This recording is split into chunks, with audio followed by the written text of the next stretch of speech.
So this episode of the Artifacts of the Frankenshrine are going to revolve around two independent mask makers. We're going to show you a few masks from Frank's collection that are now part of the Crimson Ghost Mask Room here, from a very talented old school mask maker by the name of Joe Reeder. And Joe's company was House of Horror Studios. Frank really loved Distortions. He really loved Downpost Studios. He loved Death Studios. But one of his favorite all-time mask makers was Joe Reeder. And I've got some great masks here I brought back from Frank's collection. All mid to late 80s Joe Reeder pieces. I think I've showed maybe one or two before on the channel, but these are all new. These are pieces I brought back this year from Frank's. We're going to start off with two amazing Joe Reeder masks from the late 80s. Check these out.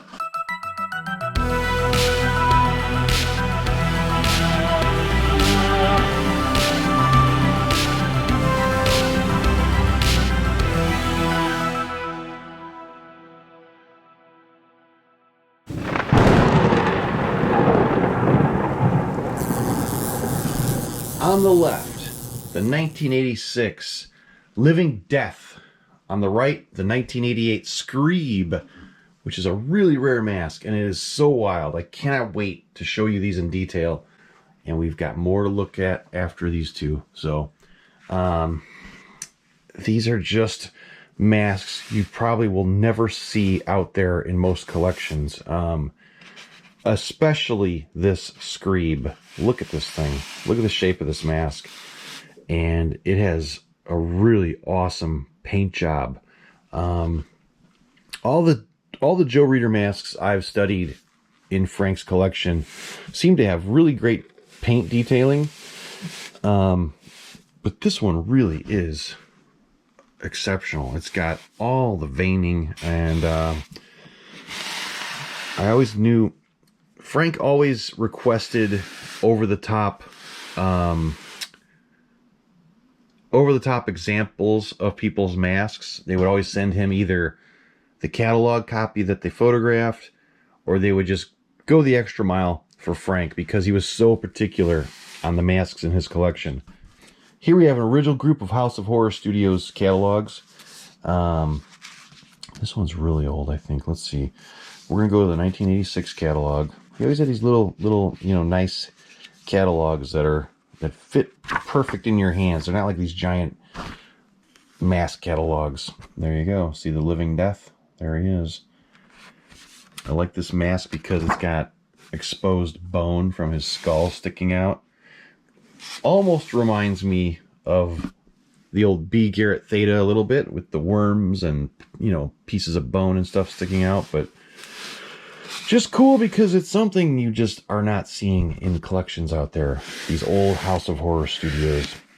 And most collectors aren't really going to know about these unless they're the older guys in the hobby.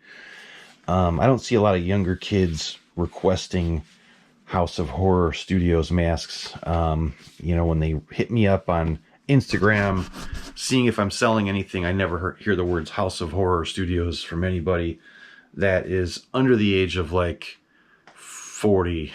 So, as you can see, Joe is very talented. And I recently took the Screeb to the Mask Fest show. It was a big hit there. A lot of people were checking it out. I'd take it out, and then you could really see the crazy shape of this mask. And, look at that. I mean, the paint is, for a production mask, that's this killer paint up on this thing. And it's got these, like, almost plastic feeling pieces down here that I wonder if these were put in separate, because they definitely do not feel like latex. These weird bone type pieces. But two awesome House of Horror Studios pieces by Joe. Let's move on. Frank had a good number of Joe's stuff, so on to the next one. Here we go. Now this one is one of my favorites. 1987 House of Horror Studios. I believe this one was titled Vampire with a Y. Vampyr. No E on the end, if I remember correctly. This guy was really dusty and dingy and had some mold on him when I brought him home from the Frankenshrine recently. But man, I spent about an hour cleaning him with little brushes and some damp cloths, and he came out pretty perfect. Just really different type of vampire here. I love his pointy ears. Kind of has that Barlow feel to it, because he's blue and he's got the big teeth in the front.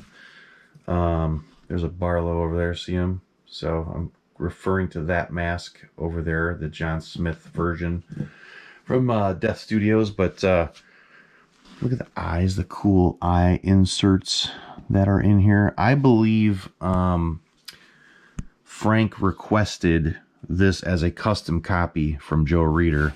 Frank definitely knew Joe very well, and by the looks of this, I would say Joe Reeder most likely did these eyes and put them in the mask for Frank.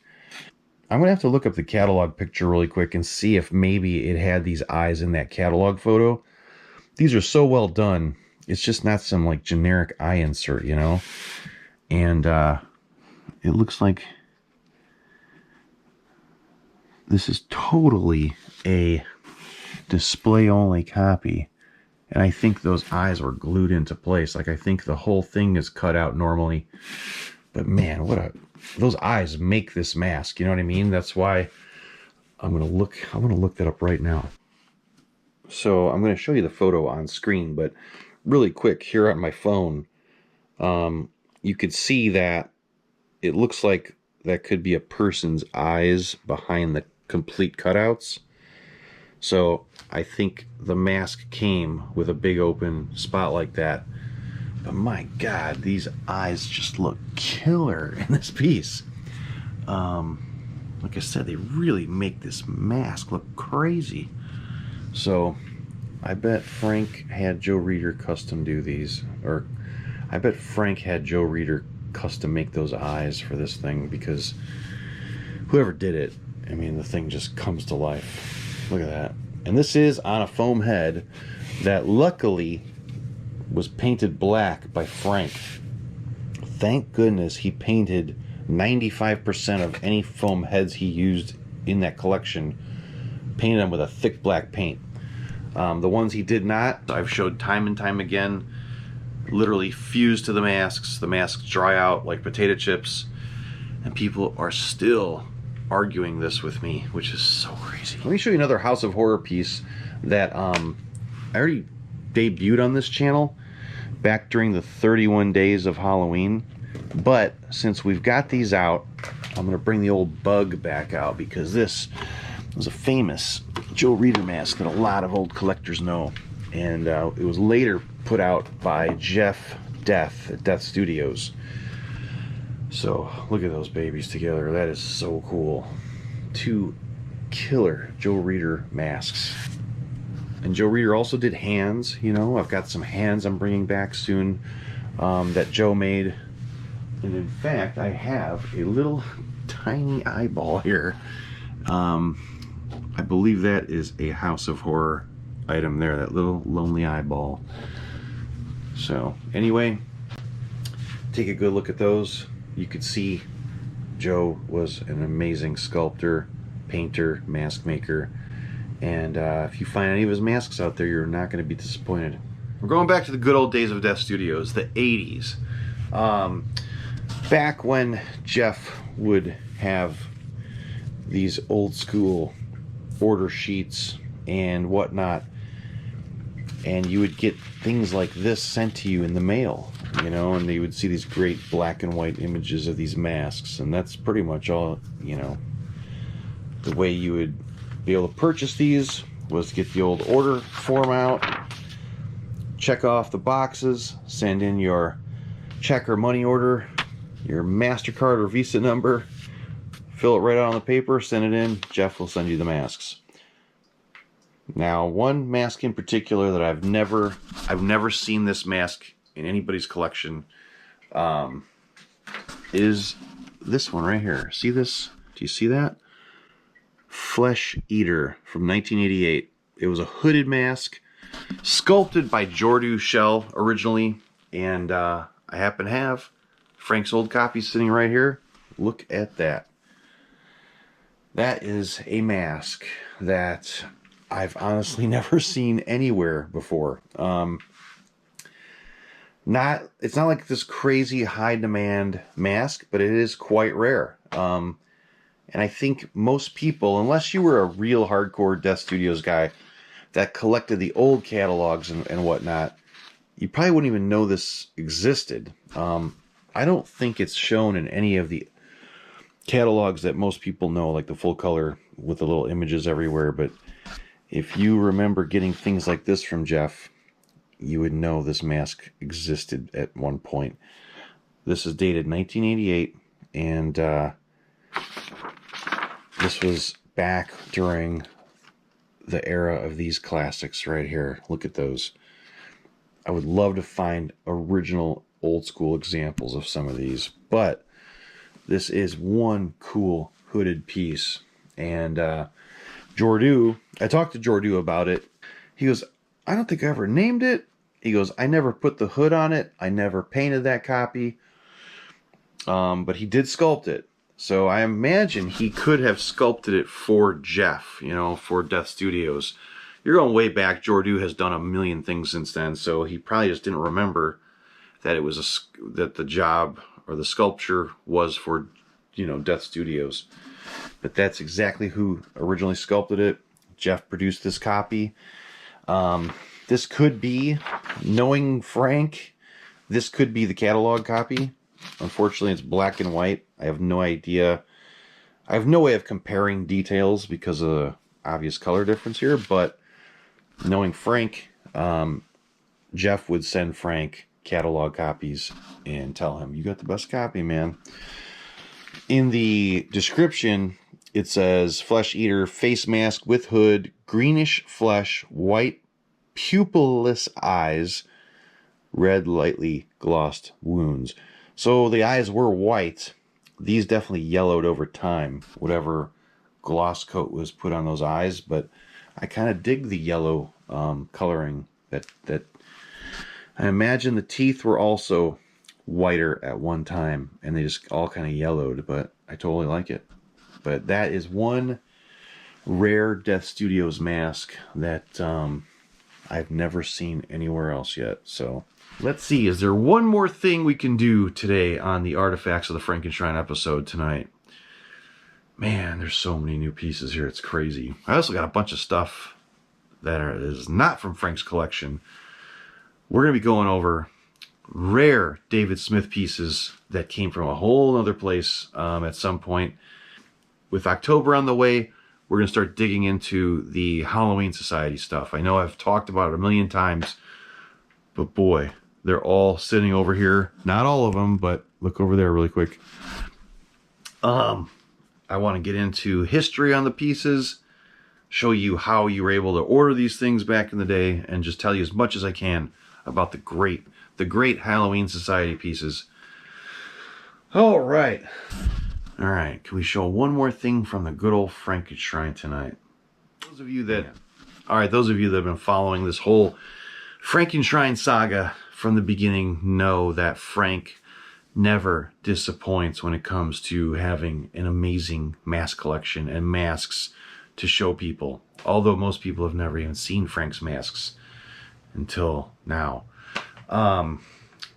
We've got two killer pieces straight out of the 90s. Death Studios.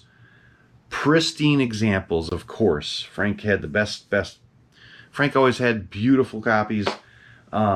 These are two favorite Death Studios pieces that I would always see in this one room in Frank's collection, high up on a shelf. Without further ado, here they are. The 1992 Walking Dead and the 1994 Shriek. So, my buddy Kevin, Mr. Pinball Machine Wizard, told me that is the original version of Walking Dead, because later I believe it had sculpted eyes or something in those eye sockets, but this is the original first version. Oh my god, I hear some cats running, chasing each other. So very possible these could be catalog copies. They're beautiful. The hair work on the Shriek is so cool. A lot of more modern, later copies do not look like that, from what I remember anyway. These are so, you know, I know these masks are from the 90s, but man, skulls like this are so freaking 80s to me. This just screams 80s Halloween, Grim Reapers, heavy metal. Like, I love this thing. I love both of these, but man, this thing is one of the cooler masks to come out of Death Studios, in my opinion. I keep telling myself I'm going to find an old Metallica shirt, not something that's worth a bunch of money, like an original concert t-shirt, but I want to find like a Ride the Lightning shirt and cut it out and put it on this thing. So he's wearing like an old 80s Metallica shirt, and then I'll just trim it and make a cool freaking piece out of it. I think that'd be badass. But maybe even Megadeth, we'll see. But man, two, beautiful. Both are foam filled. I'm pretty sure Jeff probably foamed these for Frank straight from the old Death Studios factory. I mean, look how nice the hair is on these things. Frank always had nice looking stuff, and he always requested the best pieces from these mask makers. So I hope you guys really enjoyed this episode. I told Frank's brother, I go, as soon as I get back, and as soon as this convention is out of the way, as soon as the TV show's done, we're going to start getting back into the Frankenshrine videos, because there's a lot of stuff down here. We can just keep going on and on and on. So I'm kicking around the idea of putting together a portion of Frank's collection in a video and showing it separate from the other. This collection is so vast that it can be done in segments, and I'm kicking around the idea of putting together at least a part of the Frankenshrine collection to show you ahead of time, because there was one room in particular that was sealed off for nearly 10 years, and most of those masks from that room are here right now in the Crimson Ghost Mask Room collection. And I'm thinking about doing a really neat video showing you how I found these masks and tell you the whole story behind them. And so that may be coming. Until then, lots of cool stuff all over this place. And if you want monster mask videos, I'm going to bring them to you. Also, I heard from Mr. AJ Good today, House of Masks. Those of you know, I've known AJ for years. He and I started talking. AJ and I started talking back around 2011 or 2012, when I was making or painting ghost masks, like Papa Emeritus masks. That's how I started talking to AJ. I reached out to him about something, and we just sort of hit it off, He and I, we've done videos together, and it's been a long time since we've sat down behind the camera. And the last time I did, those videos are so old. I can't stand the way I would shoot those old YouTube videos, although people love them. I think one of them has 19,000 views on his channel, which is crazy. And so I think AJ was saying he may want to come visit out here, and I said, dude, the collection is 10 times what it was since you've been here. Like, this room is loaded with rare shit now. It's crazy. So, hopefully in the future, we'll get him back out here, do some collaborations on some videos, and then who knows what we'll get into. But it'd be good to have him back, talk to him about what's going on with his whole, House of Masks deal out there in Ohio. And we'll come back. I'll be bringing back more Frankenshrine videos, and if you guys are lucky, maybe next time we'll talk about that.